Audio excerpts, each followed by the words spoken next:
Alright folks, we have returned. It's time to start the first case in the new district. Thanks to these three for helping me out. We're in Coyote Gorge. A day after FBI Death without parole. Comey was fired, the Trump administration is still defending its decision. Today, the White House says the president considered firing Comey from the day he was elected. Matthew, how exciting to be in Coyote Gorge, Concordia's wild east frontier. After releasing the Flanagan's grip on Sinner's End and bringing an end to the Scarlet Slayer's reign of terror, the fresh air will do us good. I share your enthusiasm, Madeline, but remember, we're here for serious business, not a vacation, unfortunately.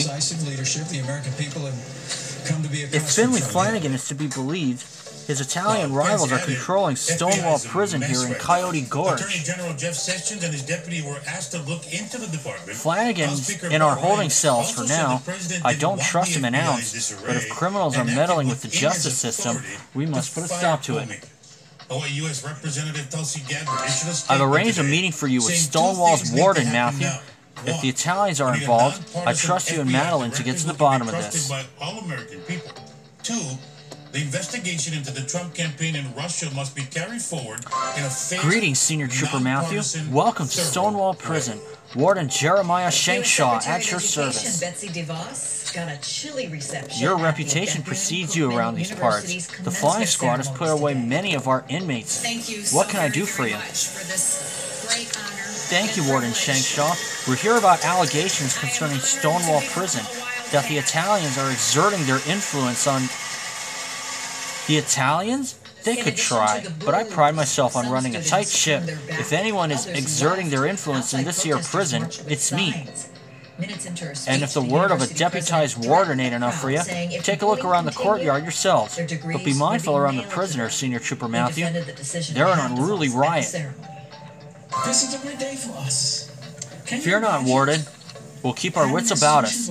Come, Matthew, let's proceed to the courtyard. The highest educational officer in the land to be their commencement speaker and hopefully open new doors for this institution. We are always about the business of making new friends. And if you don't have friends, it's very difficult to raise money. I have not done another elite mode case, and especially considering what I've gone through with another funeral I had today. Offering it to plan holders who don't have reliable transportation, and you won't even need an app.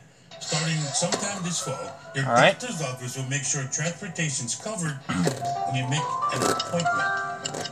Oh dear. State lawmakers aren't the only ones with no agreement Is it on Finley? how to pay for rail. Honolulu City Council today punted on I don't think so. Nothing done. As KITV's Brenton Alon tells us, city lawmakers chose to wait for the state. Honolulu City Council members are still hopeful state lawmakers will figure out how to pay for rail in a special session. We need to wait a final decision by the state legislature. The council at this time chose to defer its rail funding bill, saying any decision on it would be premature. The council members instead questioned the Honolulu Authority for Rapid Transportation, as well as Mayor Kirk Caldwell's chief of staff, who admitted the city's team and personalities jeopardized negotiations with the state.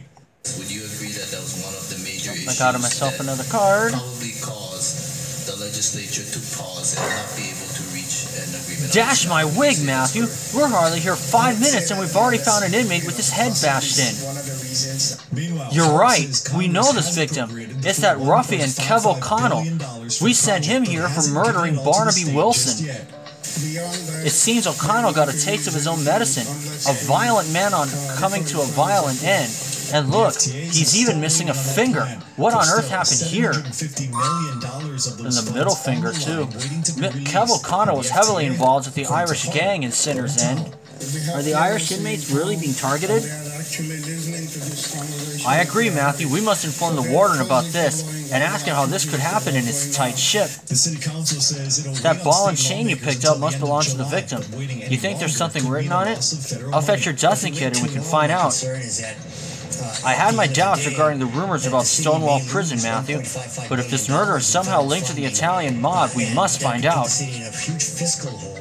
The city could also be on hold if it gets stuck with the bill. I don't think the warden is behind all this, but can't afford to eliminate anyone. To the tune of 16 to 19% to departments including police, fire, the bus, roads, and parks. I think I'll get the ball and chain first since I have that first star. A no-go for Hawaii Electric Light Company to buy a Big Island power plant.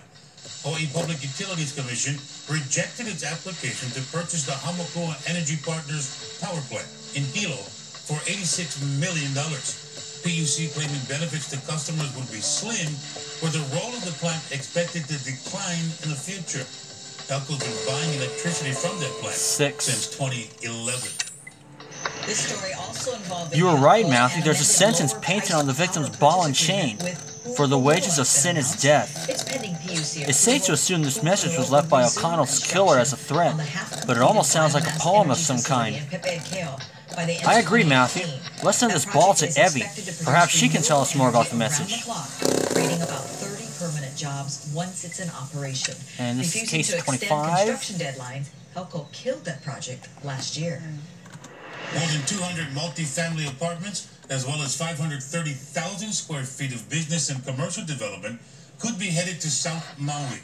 Maui News reports the final environmental impact statement for the Keilani Promenade has been released. And I'll see you guys in just a minute while I get some stars. Alright, I got myself 9 stars. Let's talk to Jeremiah Shankshaw now. Back already, Senior Trooper Matthew? I trust you found everything in order. Far from it, Warden Shankshaw. It's astonishing you didn't already know this, but one of your inmates, Kev O'Connell, has been murdered. A murder in my prison? Who would dare do such a thing? Rest assured, Senior Trooper Matthew will find out. Now, can you think of anyone who might want to harm Mr. O'Connell? I honestly couldn't say. O'Connell only arrived here a few weeks ago. I hardly knew him. The truth is that violence in prison is very real, despite my efforts to prevent it. Most of the inmates are thugs, hard-nosed criminals just looking for trouble. Looking for trouble. In the end, Warden, trouble seems to have found Kev O'Connell. One thing is certain, I won't tolerate murder in my prison. If you're to find the culprit, Senior Trooper Matthew, you should search through O'Connell's personal affairs in his cell. Then what are we waiting for, Matthew? Let's have a look around the victim's cell. Protects color-treated hair and keeps it vibrant for up to 60 days with an antioxidant and UV filter. Color Vibrancy from L'Oreal Paris. I didn't do any stars here yet because I did want to get myself more familiar. Now, technically, I did get 10 stars, but I only have 9 because, if you recall, I did also happen to do the first. I did also use the star to do the ball, to dust the ball and chain.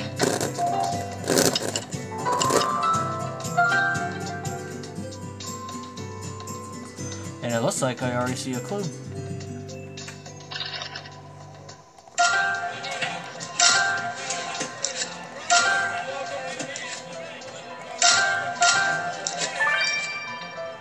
Metal box.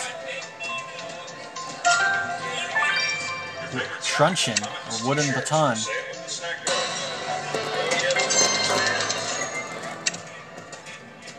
Jessica, there you are. Johnny, no, you're here. I was already in Scottsdale. Oh, Johnny, you know, your mother, your family, we're all just delighted. The papers say this trip could be a big opportunity. Yeah, well, sports writers don't have to play for Harry Dye. There must be something in Kev O'Connell's cell that can shed light on his murder, Matthew. Have you found anything useful? A metal box is a promising clue. I'll let you unlock it, Matthew, and see what's inside. But this truncheon must belong to one of the prison guards, and if they were patrolling the victim's cell, perhaps they can tell us more about Kev O'Connell. Good thinking, Matthew. That faded engraving on the truncheon could tell us who it belongs to. Very enjoyable company indeed. Well, thank you. Are you with the Comets? Oh, no, I just bought that. You see, I used to be a sports writer. And a couple of years ago, I was doing a magazine piece on life in the minor leagues. That's when I discovered your nephew and Charlie Hope. Oh, yes, of course. Let's do the truncheon first. Their first pro contract. Well, yeah, if you pull a year in Arkansas for meal and haircut, when they pro contract, There's the manager. You met him? Well, he has spoken to me. Silvestri. You fans back home, read my list. Come next October, you'll be dancing in the street. The engraving on that truncheon is a name, Silvestri. Stonewall's personnel manifest lists a certain Cosimo Silvestri, a guard on duty when O'Connell was killed. That truncheon must be his. Let's ask Mr. Silvestri some questions. You're sitting in the family section, sugar. Right where I belong. I'm Johnny Eaton's aunt. You been down since camp opened? I have. Some of the boys need a little help resisting those baseball annies.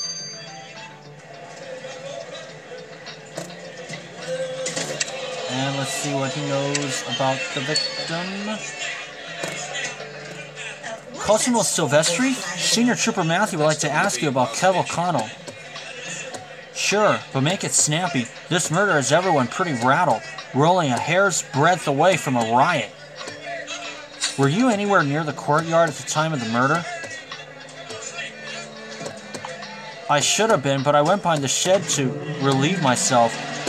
When I came back, that useless Fischio was dead.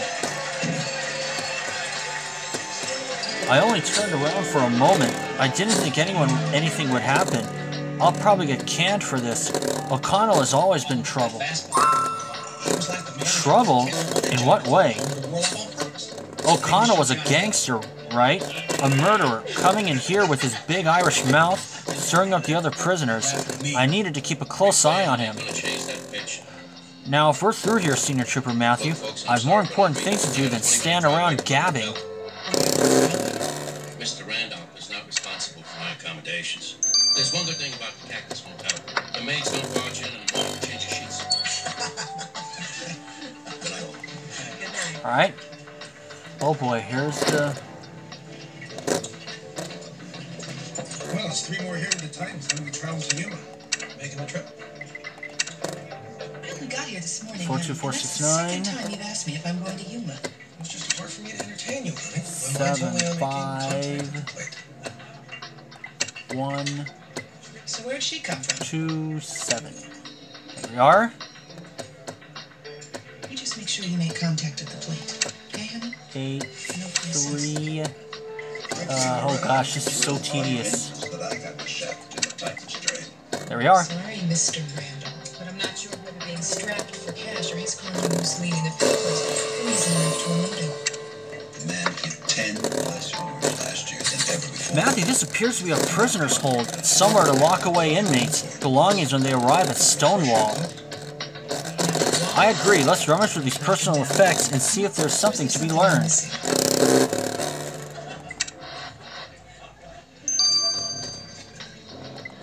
Wearing this last year.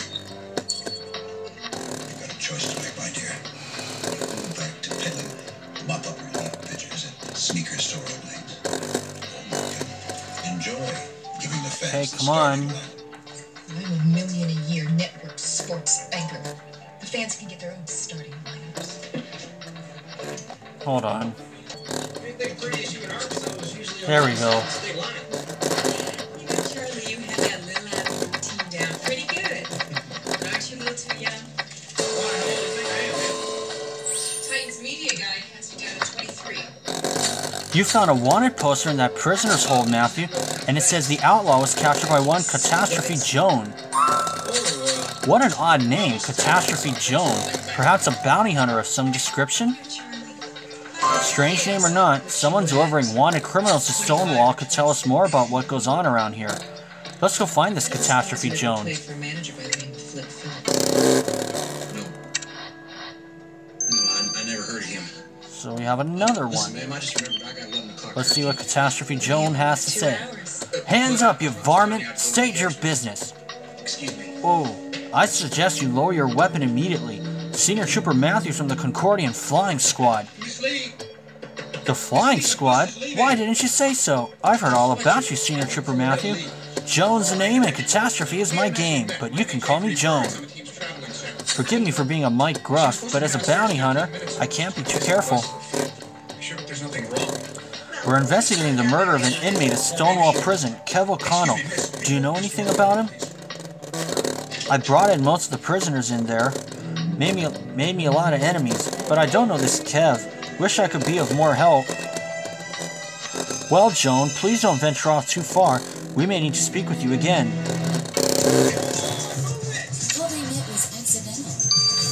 And I'll see you guys when these two are done. Okay, folks, we have come back. I'm under unlimited energy happy hour for the next half hour. And I did buy some more. So, I'm going to go ahead and speed all of these up. Let's talk to Dick right now. I can't help but laugh at the irony, Matthew. Kev O'Connell brutally beat a man to a pulp not so long ago, and yet here he lies on my slab, bashed to death with a blunt object. Yes, that is ironic, but have you discovered anything unusual about the body apart from poetic justice? All very straightforward, except for that severed finger you noticed. Oddly enough, the digit was removed post-mortem. What? The killer cut off the victim's finger after he was dead? Whatever for? Of that, Matthew, I am uncertain, but I found a clue not shrouded in mystery. A stain on the victim's uniform. The substance consists of shredded tobacco leaves, ethyl alcohol, and sodium carbonate, common ingredients of chewing tobacco. The natural conclusion is that it was from the victim, but a quick look at the condition of Mr. O'Connell's teeth indicates he never chewed a leaf in his life, meaning it must have come from his killer. We can really sink our teeth into this clue, Matthew. We're looking for a killer who chews tobacco.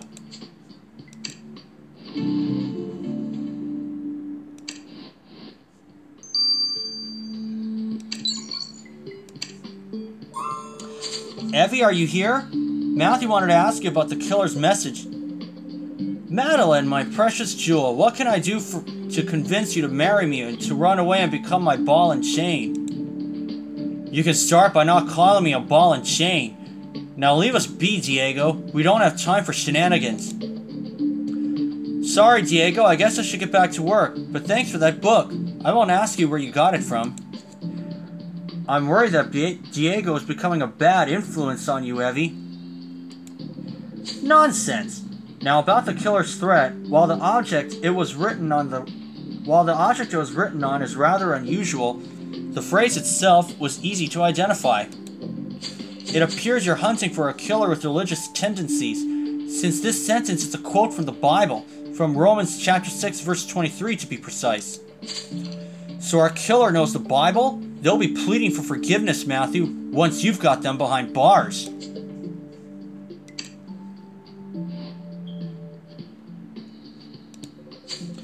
Matthew, we came to Stonewall Prison investigating claims that Italian gangsters are exerting their influence here, making life impossible for the Irish inmates. And the first thing we find is the body of an Irish gangster. The victim is none other than Kev O'Connell, whom we arrested for murder in Sinner's End.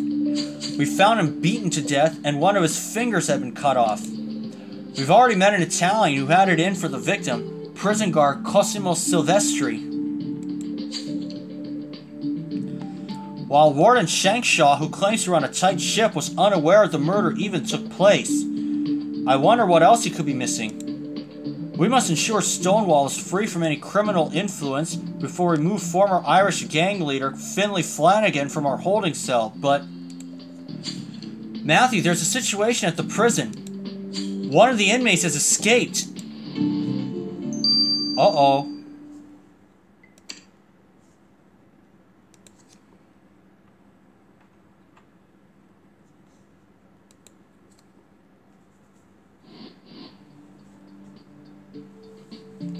We're going to have to do something about that. See you in Chapter 2.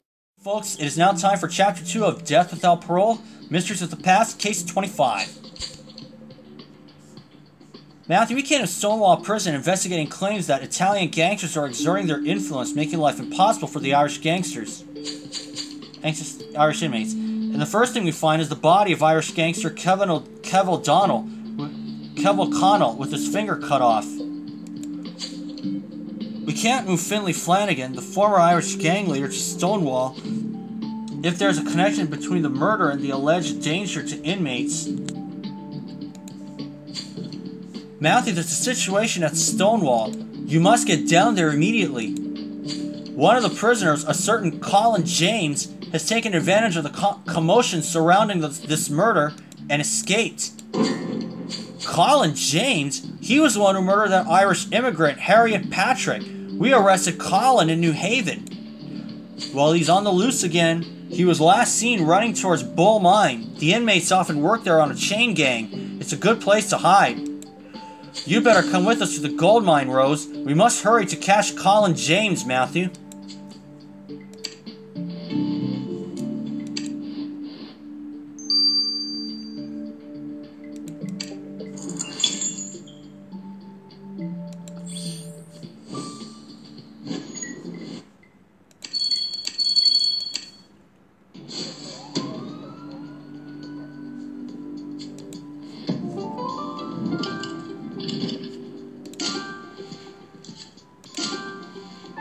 Aha! Got him, Colin James.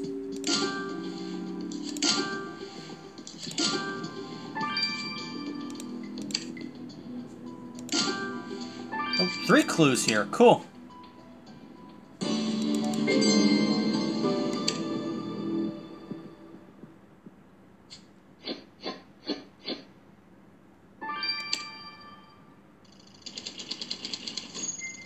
Cool.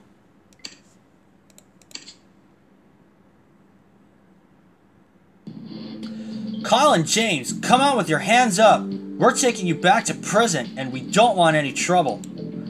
Senior Trooper Matthew, you cannot take me back. I won't survive that nightmare. Alright, Mr. James, that's enough.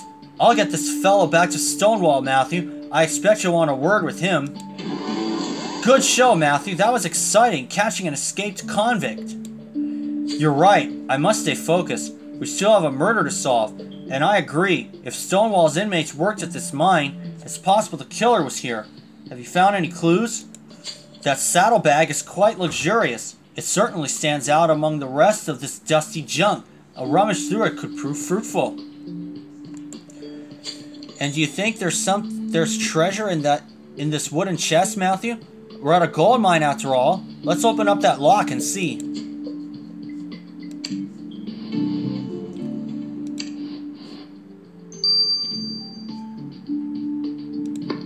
Let's take care of this first, before we talk to Colin James. Oops.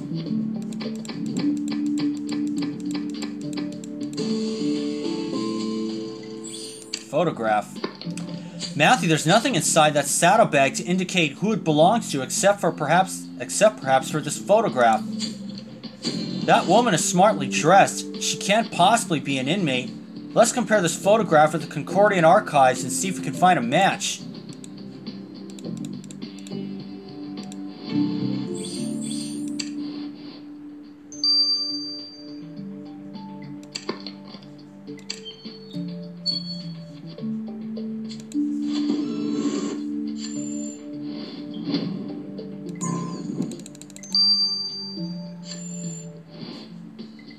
I have a feeling this may be someone we know.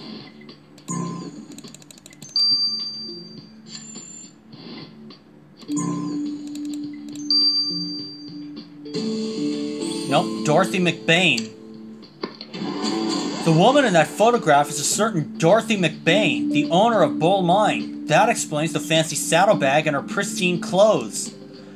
We know prisoners work at Bull Mine. Perhaps Miss McBain can tell us something pertinent to this case. Let's go find her.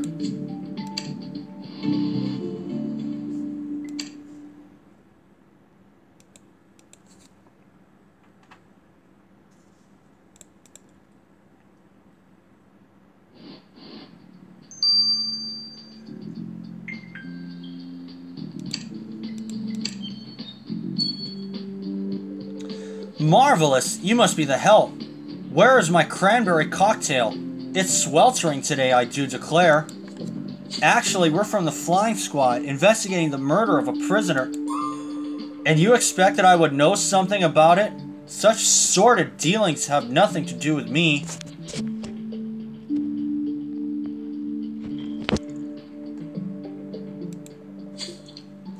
Well, we understand the prisoners work at your mine. My family has run Bull Mine for generations, and one has to be pragmatic. The prisoners work hard and the labor is inexpensive. But I certainly have nothing to do with them. And if one of those criminals ended up murdered, well, you reap what you sow, saith the good book. Your compassion is touching, Miss McBain. We shall leave you to your cranberry cocktail, but we may need to speak with you again.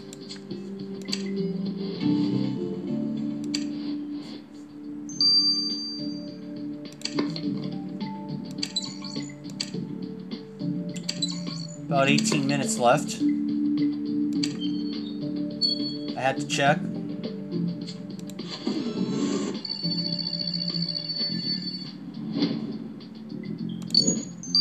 B18. Ouch.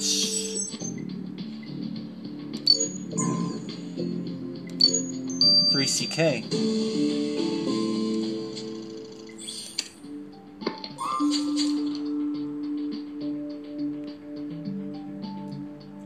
What's this blood-stained metal bar doing in this chest of gold, Matthew? Dick said the victim was bashed with a blunt object. Perhaps this is it. Let's send this metal bar to Rose to be certain. And that we will. This is 12 hours. Get the results tomorrow afternoon. And let's talk to Colin James now.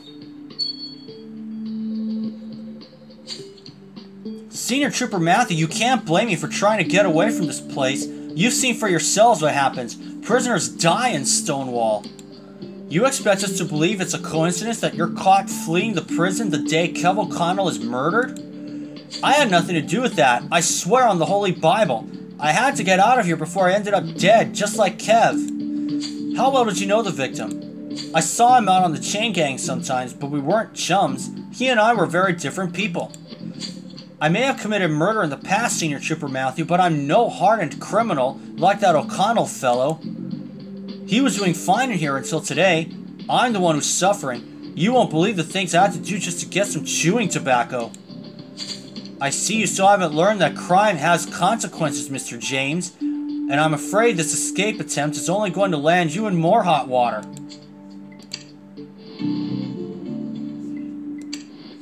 And this one... The iron bar I will let run its course. For now, this is Matthew. See you then. Oh, oops. Looks like I didn't start the recording when I did. Oh well. Let me replay that for you guys. I enjoyed accompanying you into the field, Matthew. We should do that more often. Anyhow, about that metal bar, Viola confirmed the blood type matches your victim and the bar is consistent with the bruises on the body. So this metal bar is our murder weapon. Yes, and the blood splatter on the bar also reveals a valuable clue about the killer. You see, I've recently started researching such patterns and how they can be used to reconstruct crimes. During a murder, blood either splashes or splatters or drips or... Rose, we get the picture. Of course, in this case, the blood splatters on the metal bar are primarily on the left side, meaning the killer struck the victim using their right hand. So Kev O'Connell's killer is right-handed. With clues like these, it won't be long before you catch him right-handed, Matthew. Now that we have the murder weapon, let's return to the scene of this crime to scour for more clues. No, but I read what other men were saying. They offered cell phones, iPods, even money just to meet her. I didn't want to stick my neck out. But what if it was my kid? How did you get the girl's address? I hacked the server.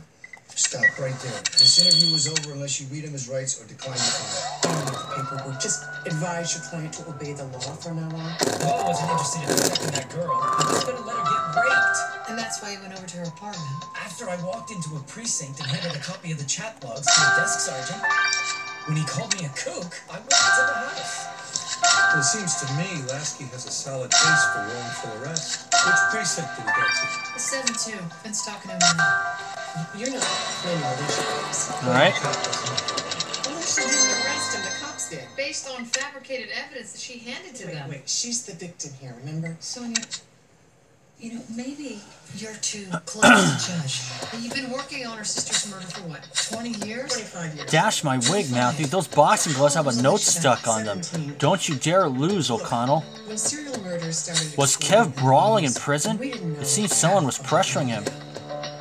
A sample of that green substance on the glove might help identify the author of this threat. And a torn newspaper article, Matthew. Let's see if we can learn something by piecing it together.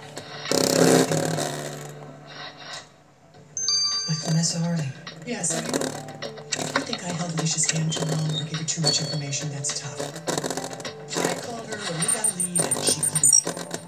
She shouldn't be digging into her sister's murder. It's not healthy. And how would you search for the man who raped your mother?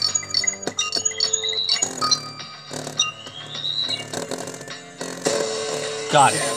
That Sergeant corroborates Lasky's story about ejecting anyway based on the tape. Let's put that green substance you collected from O'Connell's boxing gloves under the microscope, Matthew. I'm anxious to find out who wrote that threatening message.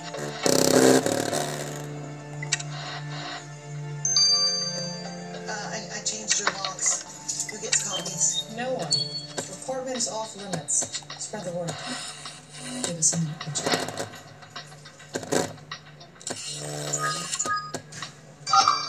Who else has keys to your apartment? My staff, hair, makeup, logo, assistant. You've been with me for years. You still don't get it. Alicia, somebody is after you. At least now we know why. How many men did you really mistakes were made? Green pesto. That green substance from Kev O'Connell's boxing gloves contains garlic, pine nuts, and basil leaves, which are common ingredients of pesto. Matthew, isn't pesto an Italian garnishing sauce? I'm quite certain such delicacies are not on Stonewall's prisoner menu, but we have met someone who would be inclined to eat pesto, Cosimo Silvestri. So he must have left that threatening message on the victim's boxing gloves. Mr. Silvestri needs to explain this. That doesn't explain you doctoring the footage. I didn't. The network wanted a record number of arrests. Why you threatened the victim? Tape would make that happen. I swear I don't know. Mr. Silvestri, we found the threat to Kev you attached to his boxing gloves. Were you pressuring him to fight? Where did you find that, Senior Trooper Matthew? It's not what it looks like. I didn't make O'Connell do anything. I told you he had a big mouth. The guy wouldn't shut up about how great a fighter he was. So I figured if he wanted to fight so much, why not? Prisoners are violent all the time. Might as well give them a proper outlet. I have a pretty mean right hook, Matthew. I could put a stop to things if they got out of hand. You didn't just let him fight. You threatened him that he had to win. Were you betting on him? Nice way to implicate yourself. You can't prove I was getting any money out of it, Senior Trooper Matthew. For all you know, all I bet was my chewing tobacco. And you'd better not think I had anything to do with that murder. I may bend the rules around here, but I know the 10 Commandments, thou shalt not kill. Well, if it turns out you murdered a prisoner, you'll quickly become one. And I don't think the inmates would take kindly to an ex-prison guard.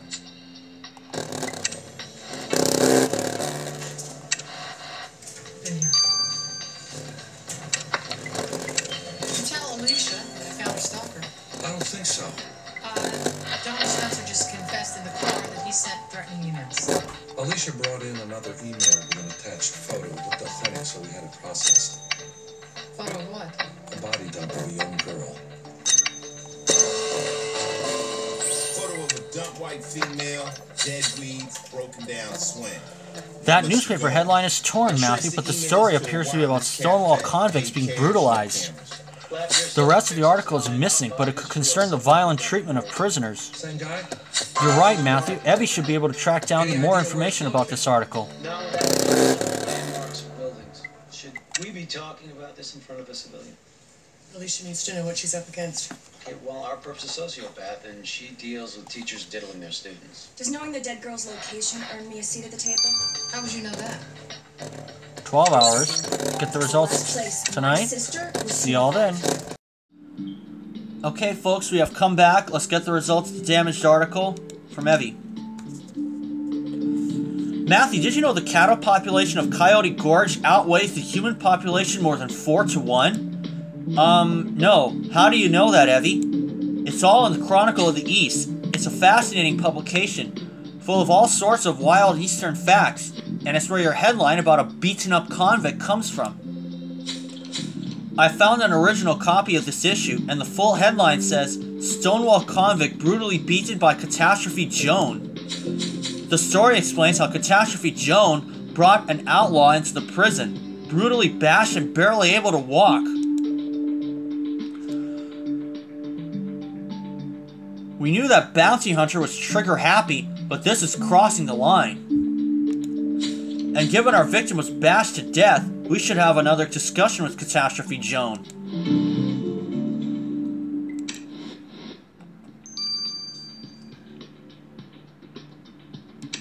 About her violence towards convicts. Catastrophe Joan, you failed to tell us about the violent means you used to bring in outlaws. You must admit it's suspicious in light of Kev O'Connell's murder. Don't get yourself all in a twist, Senior Trooper Matthew. So I beat up a convict. What of it? That convict looked at me funny, and he was eyeing up my chewing tobacco. He had it coming. And if Kev O'Connell had looked at you funny, would you have done the same thing? I don't have to explain myself to you. Up there flying around in your airship all day, Senior Trooper Matthew, while I'm down here dealing with these while I'm down here dealing with these lowlifes. People like O'Connell are hardened criminals. Sometimes the only language they understand is violence. Well, listen to our language, Joan. If you had anything to do with O'Connell's murder, the only catastrophe you'll have to worry about is a prison sentence.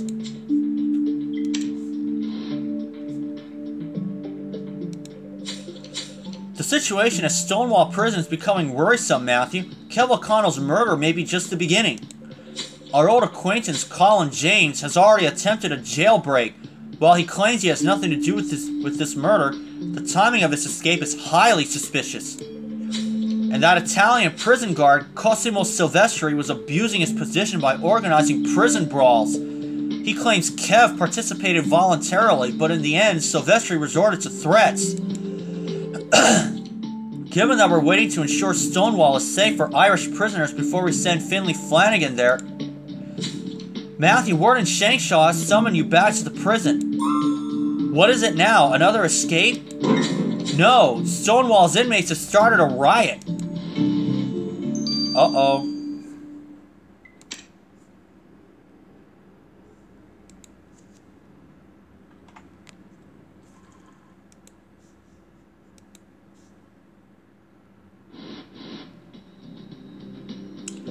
We'll see you guys for Chapter 3.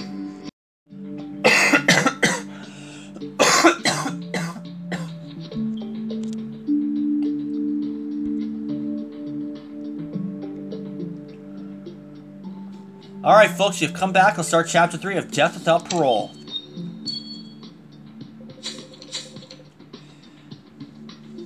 The situation at Stonewall Prison is becoming worrisome, Matthew. Kev O'Connell's murder may be just the beginning. Since our arrival, one inmate has attempted to escape, while we've also discovered that a guard was profiting from brawls between inmates, including our victim. Given that we're waiting to ensure Stonewall is safe for Irish prisoners before we send Finley Flanagan there, Matthew, Warden Shankshaw needs you back at Stonewall. A prison riot has broken out. A riot? That's the last thing we need. Saddle up, Matthew. Let's hurry there before the situation escalates. Hard labor is one thing, but murder is the last straw. You can't keep us here to be picked off one by one. Everyone, calm down. Unless anyone wants Judge Larson to add a few years to their sentence, I suggest you return to your cells immediately. These coppers aren't messing about. Let's go, fellas. Phew. I'm glad that's over, Matthew. Much obliged, Senior Trooper Matthew. This murder has everyone rattled, but they've never been this bad. Rest assured, Warden, Senior Trooper Matthew has everything well in hand. However, I suggest we take another look around the victim's cell before things get any worse.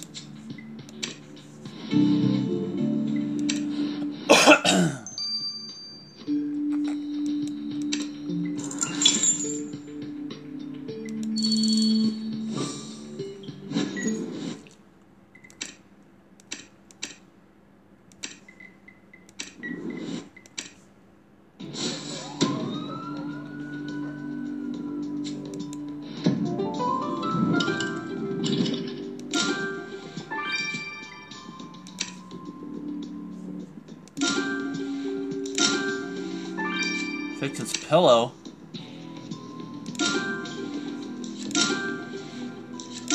And a notebook.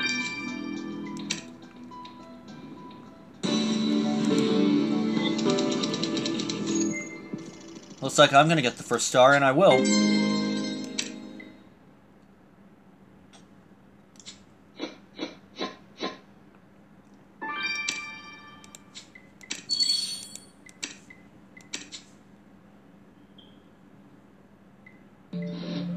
Stonewall's prisoners are in lockdown, Matthew, but the atmosphere is anything but calm. We must find Kev O'Connell's killer before things get out of hand. The victim's pillow. Looks like it's been torn open. Kev could have hidden something inside. I agree, it's worth a look. But a tray of food, Matthew? I don't see how Kev's leftovers would be of any use, but if you insist, let's collect a sample. And that ledger you picked up appears to be Warden Shankshaw's disciplinary log. Revealing what's written on that faded page could be fruitful, but let's hurry.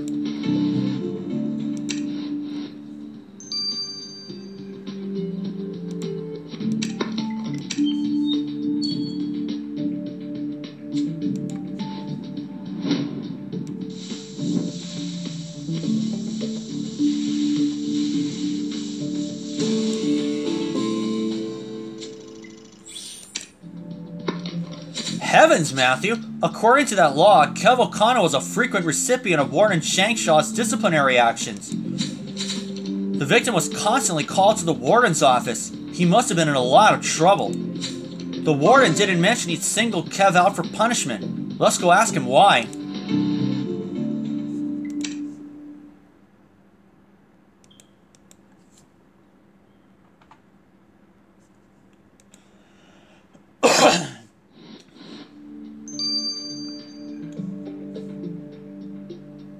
Why you punish the victim? Just what I was looking for, Senior Trooper Matthew, my disciplinary log. Everyone's on reduced rations after that riot. I guess that means more chewing tobacco for me.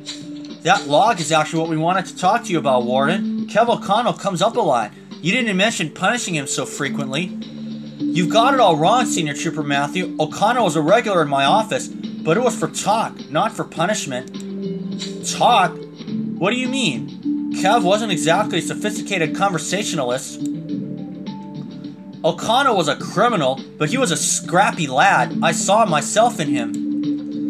He was always getting into fights with other inmates, but I wanted to keep him on the straight and narrow.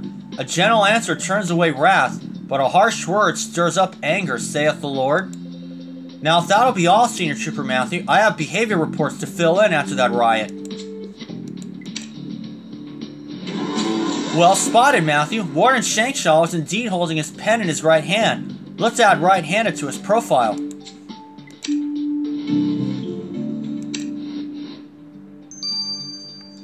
We'll see if Jeremiah Shankshaw is the killer.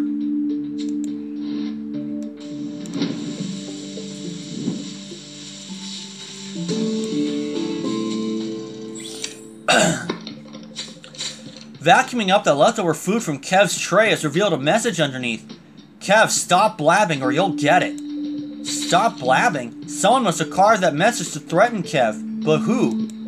You're right, Matthew. Perhaps that food sample from the victim's tray will provide an answer. Let's send this to Viola post-haste. 9 hours. I'll get the results tonight. And I'll put a killer behind bars tomorrow.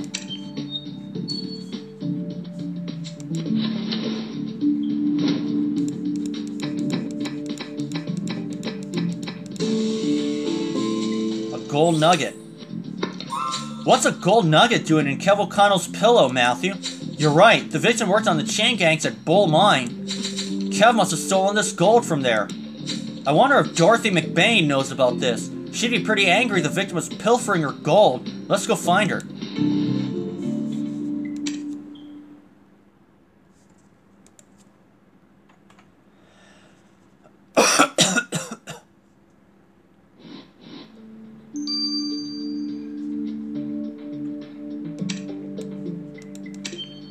Whether she knew the victim was stealing gold? Are you aware prisoners were stealing from your mine, Miss McBain? We found a gold nugget in Kev O'Connell's cell. What? He stole another one? Those wretched criminals, always trying to steal from the mine, but the guards usually kept them in line. But this O'Connor was dumb as an ox. He slipped gold into his pocket right in front of me, so I gave him the back of my right hand. Intriguing that you would say that, since you deny knowing anything about the victim at all. How dare you question my sincerity? I'm not the criminal here, but rest assured, nobody steals from a McBain. Nobody. We hope you didn't take the law into your own hands, Miss McBain, because rest assured, nobody gets away with murder.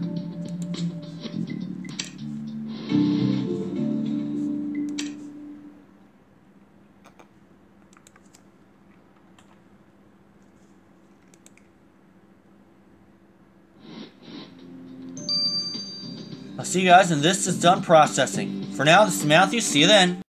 Alright folks, we have come back. Let's get the results of the food. What can you tell us about the sample of food from the victim's tray, Viola? Does it offer any clue about who wrote that threatening message? That sample of food was chili con carne, Matthew, but studying it only served to kill my appetite. You see, there were white particles in the food, which I've identified as flakes of dried skin from a person's scalp. In other words, dandruff. Ew, Kev's dandruff was in that food? No wonder he didn't finish his meal. Ah, but the dandruff wasn't the victim's. I put the sample through the DNA machine and discovered that the dandruff belonged to a blonde man with brown eyes, but your victim's eyes were green. This brown-eyed blonde must have been the ones who write the threat on your victim's tray. There's a man matching this description among our suspects, Matthew. Colin James. He claimed he hardly knew the victim, but this threat proves otherwise. Mr. James clearly wanted to silence the victim about something. Let's find out what it was. Potentially 20 miles per hour in some locations here in Honolulu, about 22 sustained winds. So we're going to see some breezy conditions out there, and with those breezier winds, scattered showers will start to develop, along with a little bit of disturbance that's going to come in. Excuse me. That'll increase our rain chances just a bit. Let's go ahead and take a look at it. Windward sections of Maui, scattered showers right now. We're going to continue to watch this rain. Now let's see what Colin James has to say. Mr. James, Senior Trooper Matthew found your threatening message. Why did you want to keep Kev O'Connell quiet? I suppose there's no sense hiding it now. You already foiled my escape. The truth is, Kev and I were planning on escaping together. We figured we'd have more chance of getting away with two of us. But he wouldn't stop talking about it. Kev actually bragged about our plan to the other inmates. I couldn't risk being found out, so I wrote him that message. And because he wouldn't listen, you silenced him permanently? O'Connell was murdered right before your escape. How could I possibly kill Kev? I'm a weakling compared to him. My right hand's stronger than my left, but even with that, I couldn't hit him hard enough. But with or without him, I had to escape, so I took my chance when I heard he was dead. We know how desperate you are to get out of prison, Mr. James. Let's just hope you weren't desperate enough to commit murder again.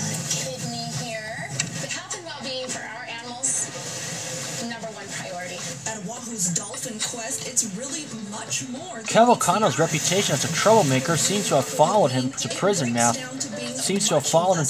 Matthew. And it may have cost him his life. Dorothy McBain is furious the victim habitually stole gold from her mine, while Colin James threatened Kev O'Connell to stop gas-bagging about their escape plans. Yet we still don't know who had the strongest motive for murder. You're right, Matthew. The killer discarded the murder weapon at Bull Mine. Perhaps that wasn't all they left behind. Let's search the place again.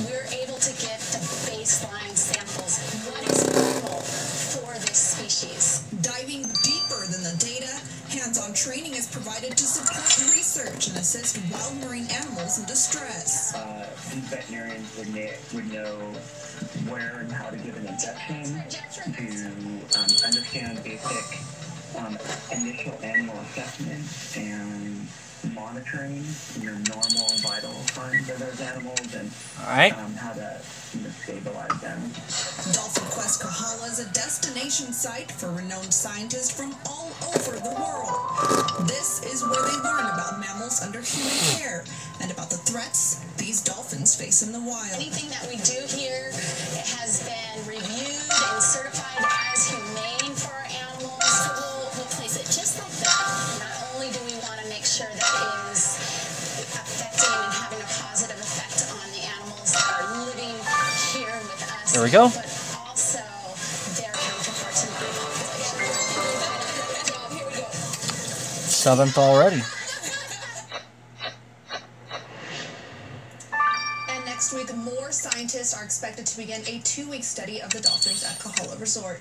Reporting live from the newsroom, Melody Gonzalez, KITV Island News. Melody, if there's somewhere to stumble onto I don't know, if you stumble onto... There's blood on that rancher's knife, Matthew. We know the killer discarded the murder weapon here. Could they have dropped this too? Kev wasn't stabbed to death, but his finger was severed. Maybe this knife was involved in the murder.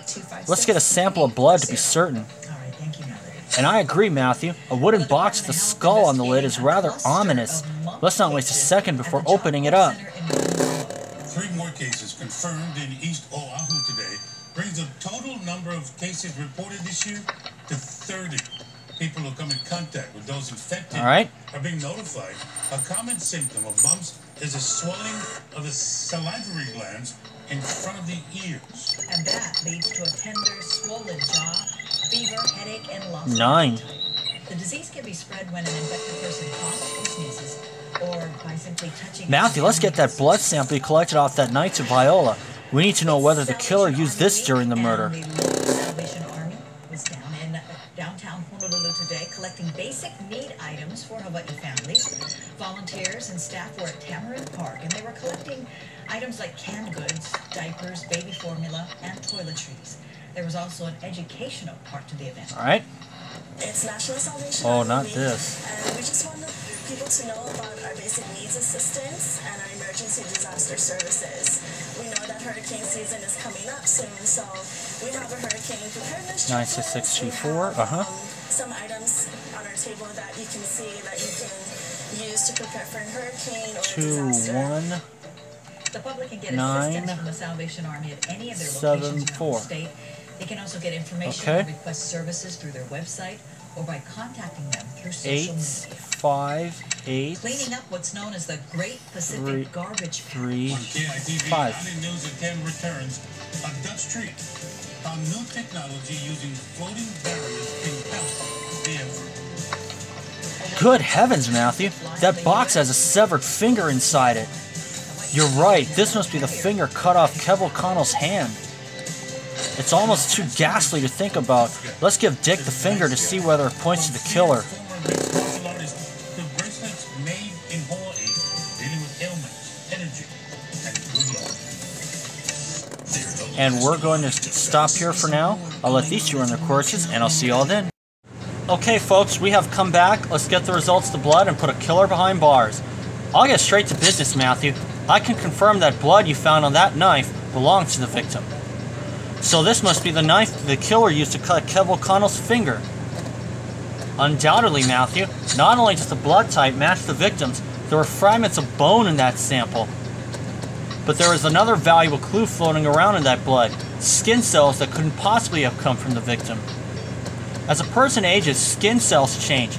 Pigment decreases. Skin gets thinner. Now Kev O'Connell was 20 years old at the time of his death. While I determined these skin cells come from an individual who is beyond the age of 40, that must be our killer. Numbers never lie, Matthew. We're looking for a killer who is over 40.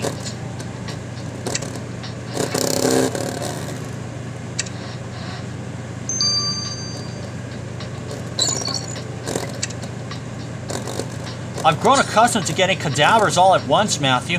It's highly inefficient for me to look at them one piece at a time. This is hardly a laughing matter, Richard. Quite right, Matthew. Now I'm sure you're anxious for a lead on your killer, so I examined the victim's finger closely and found a fiber of thread under the fingernail. The material must have been ripped from the killer's garment during their struggle with the victim, tearing their clothing. A ripping clue, Matthew. We're closing in on our killer. A torn garment is difficult to hide.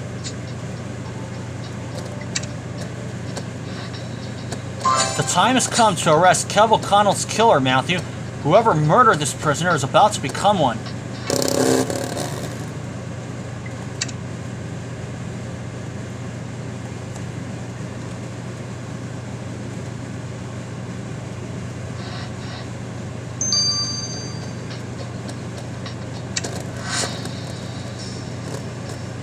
And let's take a look.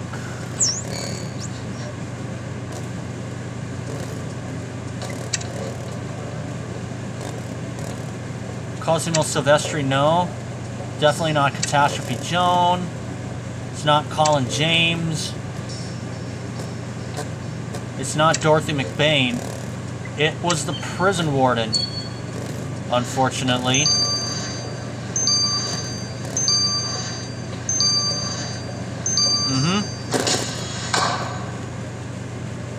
Jeremiah Shankshaw, you're under arrest for the murder of Kev O'Connell. Me? A murderer? Nonsense! It is preposterous, a man in your position, and yet we found your chewing tobacco on the victim's uniform. Chewing tobacco? Really, Senior Trooper Matthew? Everyone in Stonewall uses the stuff, I wager. What about that Bible verse you wrote on O'Connell's ball and chain? We know you're partial to employing spiritual discipline. You're absolutely right, and as any God-fearing man knows, it's a sin to take the life of another. And yet you beat Kev O'Connell to death, striking him with that metal rod with your right hand. Well, no, Stop lying, Warden Shankshaw. We found your knife, the one you used to cut off the victim's finger. Yes, I killed O'Connell, but I had no choice, Senior Trooper Matthew. It was either him or me. They'd have buried me and my family alive. What do you mean, they? Who are you talking about? The Italians. They wouldn't tolerate an Irish gangster in their prison, so they forced me to eliminate him. So Stonewall really is being controlled by the Italian mob. It's bad enough you kill for them, but why cut off Kev's finger? Those were my orders. They made me do that, as a warning to the other inmates, but that's all I'm saying. I've already told you too much. But you must believe me, I didn't want to do this. I was just protecting my family. Nevertheless, the deed is done. We've no choice but to arrest you for the murder of Kev O'Connell.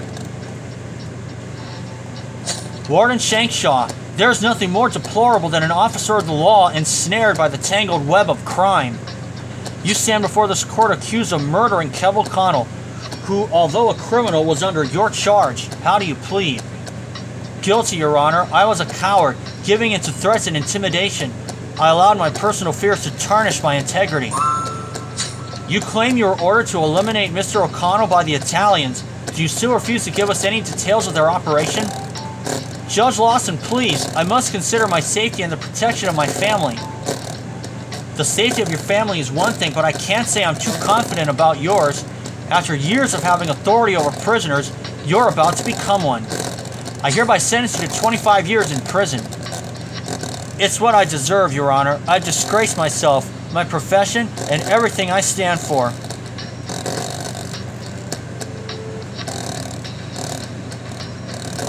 When we came to Coyote Gorge, Matthew, I hoped the claims about the Italians controlling Stonewall Prison would prove to be nothing but hot air, but it seems to be the truth. It sure looks that way, Chief, given that Warden Shankshaw murdered an Irish prisoner on the orders of the Italian mob. This is all very burdensome. An investigation of this magnitude will surely get in the way of my social engagements. Nevertheless, Matthew, if Stonewall Prison is under the thumb of the Italian gang, we must put a stop to it. That's right.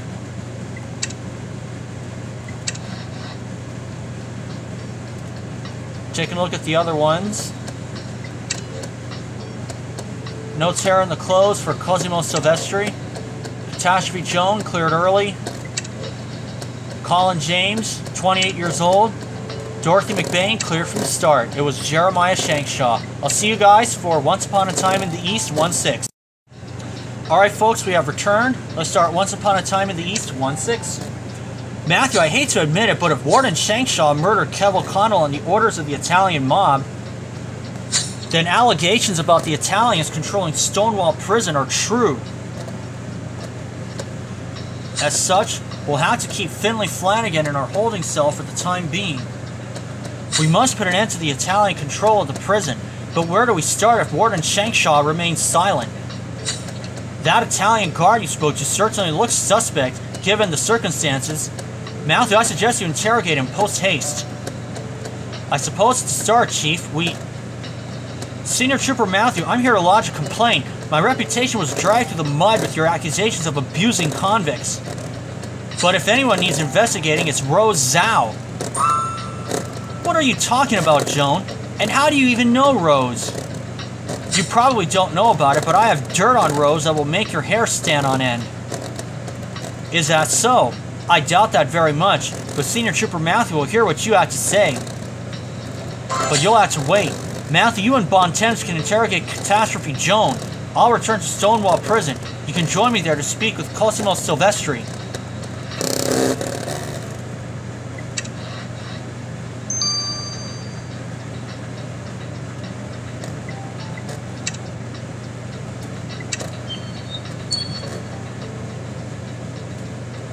I know you're just doing your job, Senior Trooper Matthew, but you sure know how to make a man's life difficult.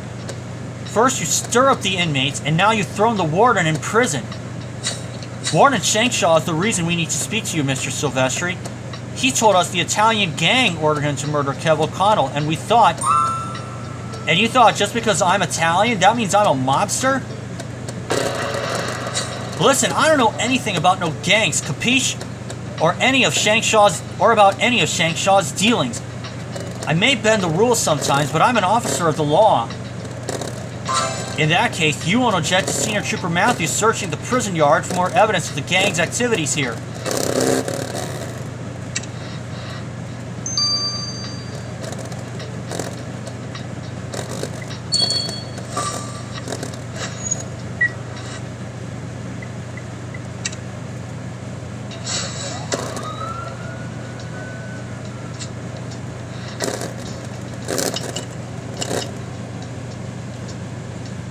I have the cat out, so I don't have to worry.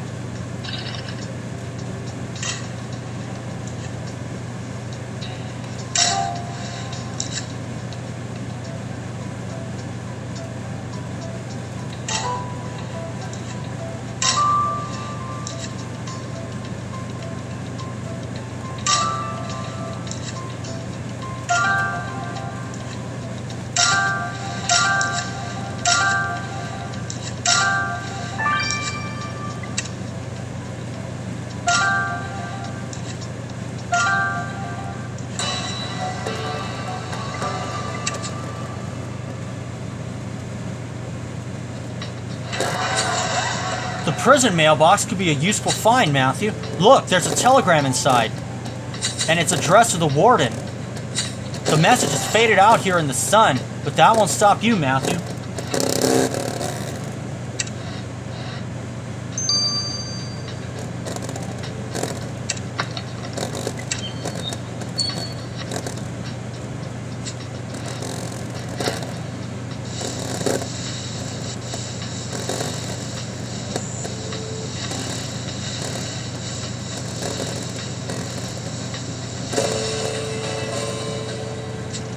Wow.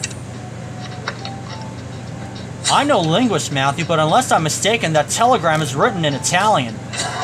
Warden Shankshaw refused to share details about his dealings with the Italian mob, but this could give us more information. Luckily for us, we do know an expert linguist, Matthew. Let's get this telegram to Evie at once.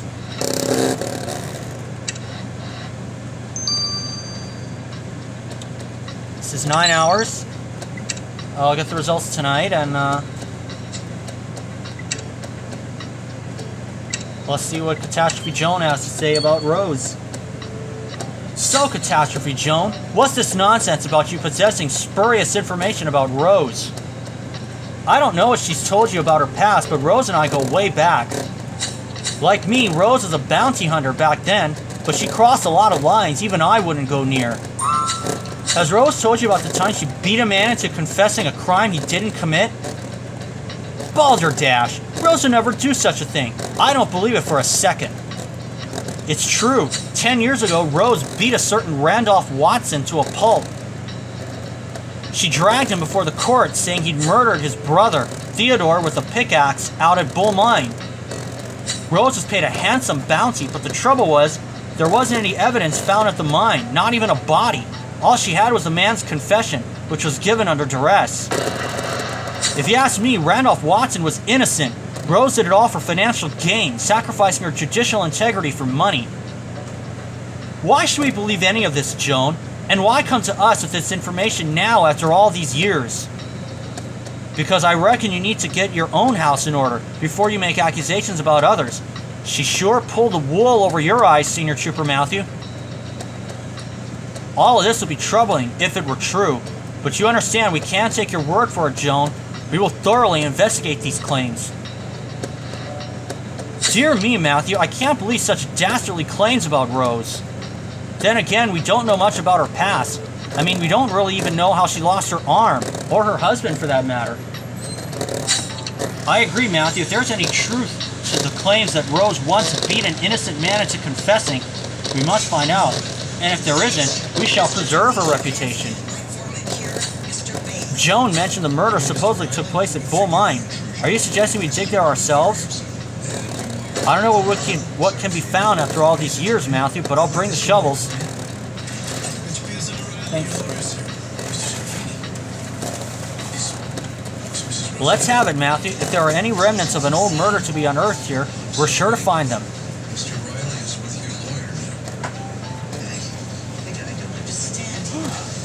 We've been at this for hours, Matthew. Let's call it a day.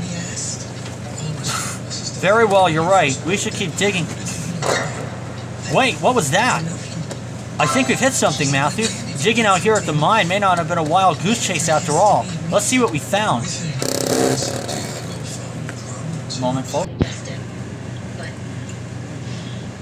Alright.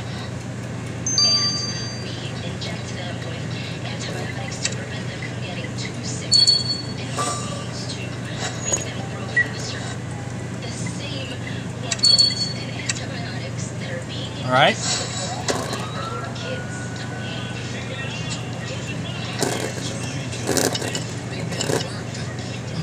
Here we go.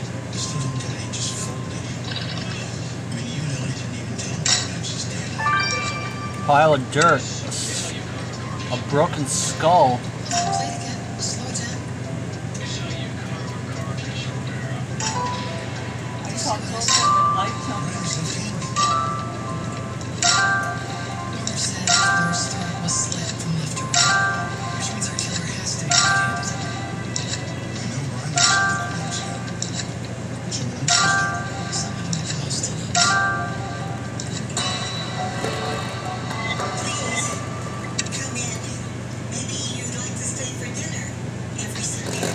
Look what you found buried in the ground, Matthew. It appears to be a pile of broken bones. If the bones are human, they could be connected to the Watson case. We shall know soon enough, once you have put those bones back together, Matthew.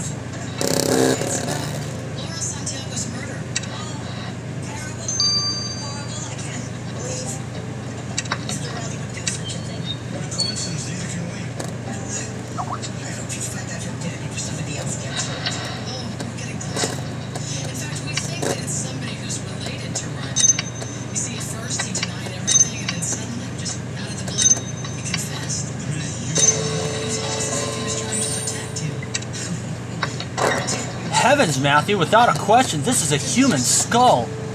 We came out here to investigate a 10-year-old murder case where the body was never found. This could be a fresh lead. Joan claims that Rose beat a confession out of an innocent man for money, but if this find confirms a murder, we'll prove Rose arrested the guilty party. Let's have Richard examine the skull, post-haste. And that's gonna do? Is this gonna be 6 hours? Yes, it is. Alright, and I'll see you guys when both of these are finished. Alright folks, we have come back. Let's get the results of the skull. Have I ever told you about phrenology, Matthew? There are theorists who believe that analyzing the shape of one's skull, you can determine an individual's psychological makeup. It's all complete claptrap, of course, but from a purely scientific perspective, This skull you sent me speaks volumes. Well, let's have it, Richard. We haven't got all day. I determined the skull is the remains of a certain Theodore Watson. Fortunately for us, the man meticulously looked after his teeth, so I matched his dental records.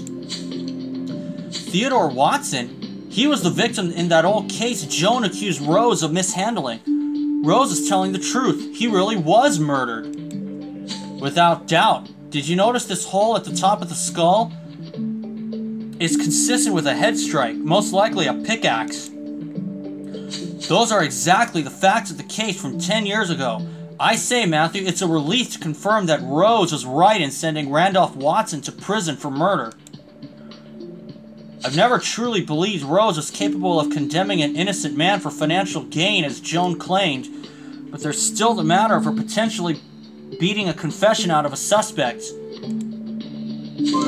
I want to believe she's innocent of this as well. Matthew, it's clearly time we talk to Rose about this whole situation.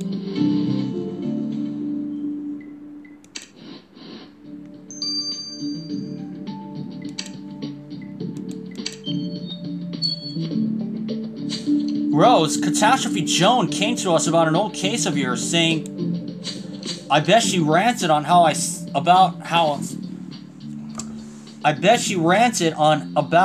sent an innocent man to prison in order to claim a reward. She's always been on my case about that, but I swear to you, Matthew, that guy was guilty.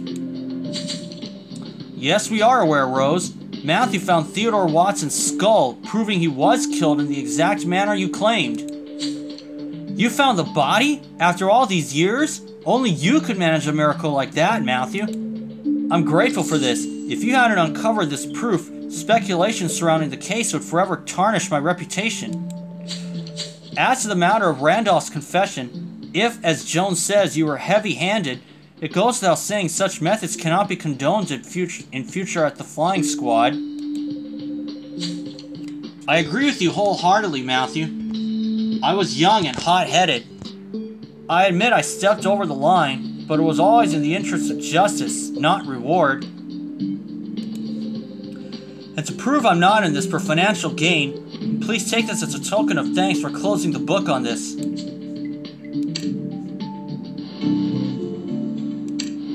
$20,000, cool. And let's see what the telegram says. Italian is my favorite romance language, Matthew.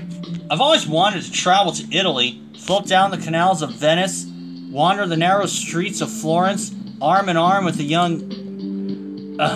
where were we? You were going to tell us about the Italian telegram sent to Warden Shankshaw. Right. This telegram is definitely a threat to the warden from the Italians. And an order for him to murder Kev O'Connell. The translation reads, I won't tolerate Irish gangsters in my prison. Obliterate him. Take one of his fingers as a warning to others, or I'll have my guys at Stonewall take one of yours. Matthew, this is definitive proof the Italian operation at Stonewall Prison extends well beyond the warden. That telegram talks about my guys at Stonewall. There must be others who are on the Italians' payroll. And it's obvious Warden Shankshaw knew about it. He refused to talk before, but perhaps these revelations will loosen his lips.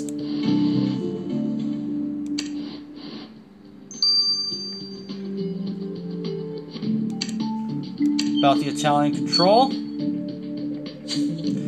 If you're here to talk about the Italian, Senior Trooper Matthew, you're wasting your time. This situation is much bigger than you, Mr. Shankshaw. We have proof there are other bad seeds working at the prison. Stonewall is rotten to the core, and if you want to preserve any shred of integrity, you'll start talking.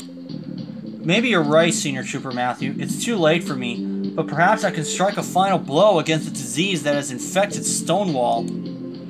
I knew I couldn't stop what was happening, but I kept meticulous records of everyone at Stonewall loyal to the Italians, those rats. I locked the records away in my office, but since my arrest, someone could have taken them. Frankly, they could be anywhere in that prison. Senior Trooper Matthew has a point. A good place to look is the prison cell block. And please do me a favor and take this food.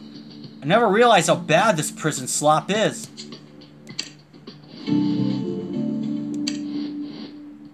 Personally, I like my burgers, there's nothing in them.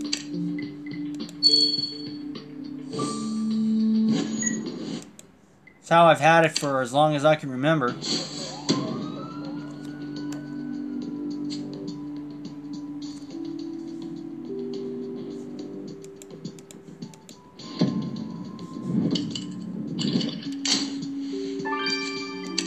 Cryptex.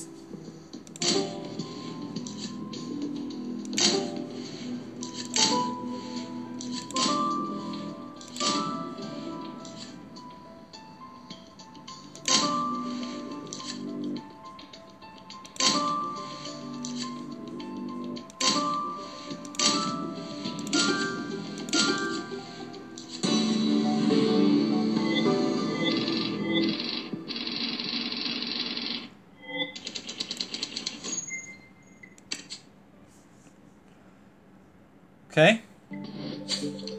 That locked cryptex could be what the warden was talking about. If we want to find his records and bring down the Italians' control over Stonewall, let's open that up.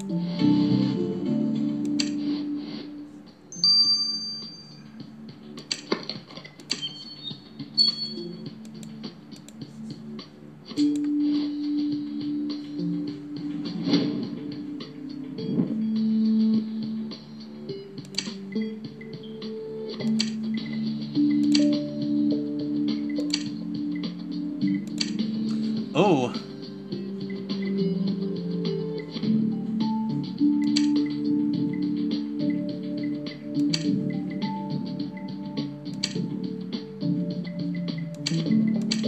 There we go.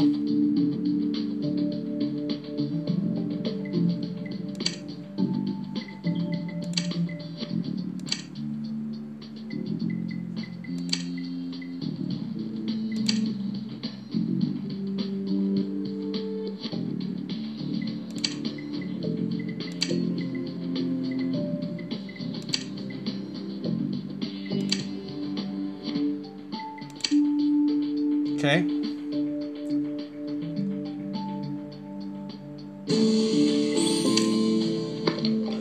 Matthew, I recognize this list of names you found inside the warden's cryptex. It's part of Stonewall's employee manifest. You're right. Some of these names have a rat drawn next to them. That's what Shankshaw called those loyal to the Italians. This means you got the list of the prison guards who are in the Italian gang. I agree, Matthew. We should see Judge Lawson about this. He'll be able to advise us on how to proceed.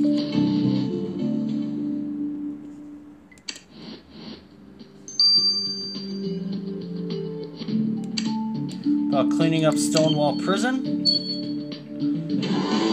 Congratulations, Senior Trooper Matthew. Not only did you solve Kev O'Connell's murder, you've uncovered an organized racket controlling Stonewall Prison. So I guess that list of crooked prison guards proved useful. The list was invaluable. I will personally see to it that the officers on the Italians' payroll receive the punishment they deserve. We've also eliminated anyone who might have been abusing prisoners for their own interests. And I've appointed a new warden at Stonewall, one who will manage the prison with the integrity the office demands. Sounds like you're taking care of everything, Judge Lawson, which means you can finally move Finley Flanagan from her holding cell to the prison. If you're going to be venturing further into Coyote Gorge, Senior Trooper Matthew, this should come in handy.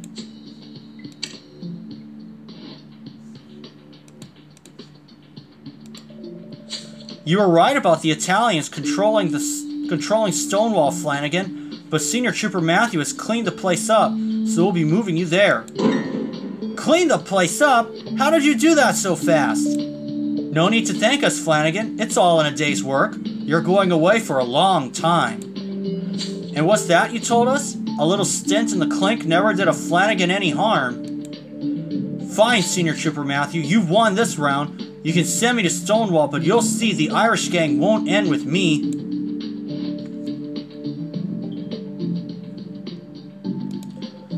Outstanding work here in Coyote Gorge, Matthew. You've definitely closed a cold case, clearing Rose of any impropriety in the matter.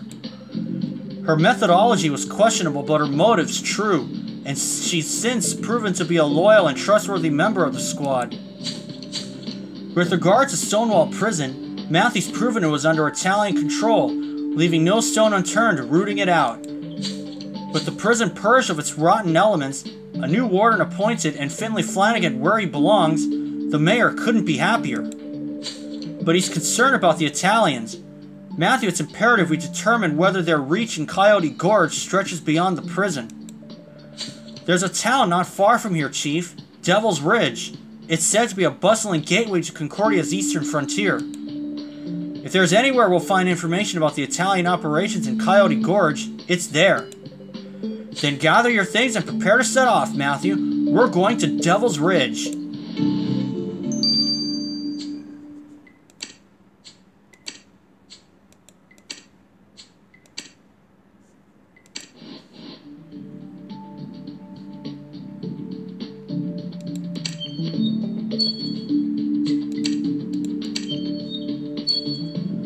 And there's a pretty good chance that I may do a Elite Mode case in Pacific Bay pretty soon.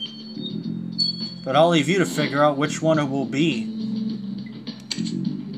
May 18th is when the next case comes out. I'm gonna go ahead and stock myself with the burger. I'm well into the 6 figures for energy, so thanks to all those happy hours. I can pretty much do about 10 Elite Mode cases. Maybe even more than 10.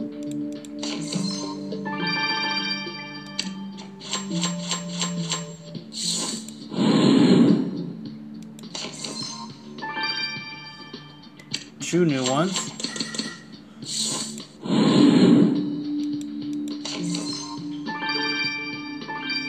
Four new ones. Oh, looks like I'll have to wait until the next time to finally get another one. To finally get another sticker pack. Ooh.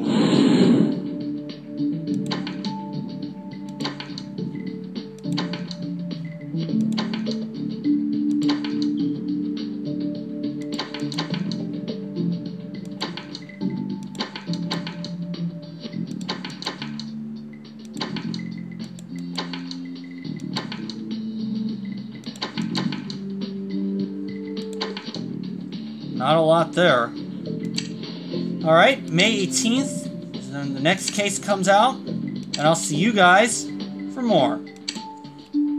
Bye for now.